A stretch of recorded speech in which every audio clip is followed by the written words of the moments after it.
adalah sangat mulia, yang mana merupakan amal utama yang sama berarti dengan guru itu merupakan orang tua kedua kita dalam dunia pendidikan, yang mana perannya itu sama dengan orang tua itu memelihara, mendidik, apalagi membimbing, mengarahkan ke jalan yang lebih baik, ya kan?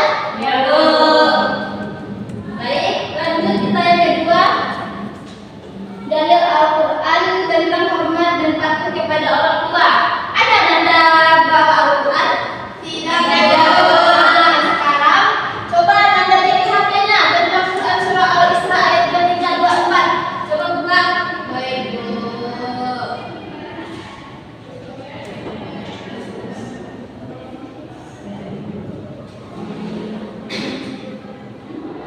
Udah ketemu Nanda? Udah ketemu? Nah, siapa yang bisa membacanya? Nah, silakan. A'udzubillahiminasyaitonirrajim. Bismillahirrahmanirrahim. Wa qala rabbuka alla ta'budu illa iyyahu wa bil walidayni ihsana. Imma yablughanna 'indaka al-kibara ahaduhuma aw kilahuma fala taqul lahumā uffin wa la tanhar.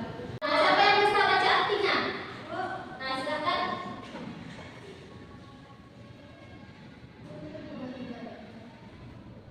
Artinya, Tuhanmu telah memerintahkan agar kamu jangan menyembah selain Dia, dan hendaklah berbuat baik kepada ibu bapa. Jika salah seorang di antara keduanya atau kedua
sedikit lagi.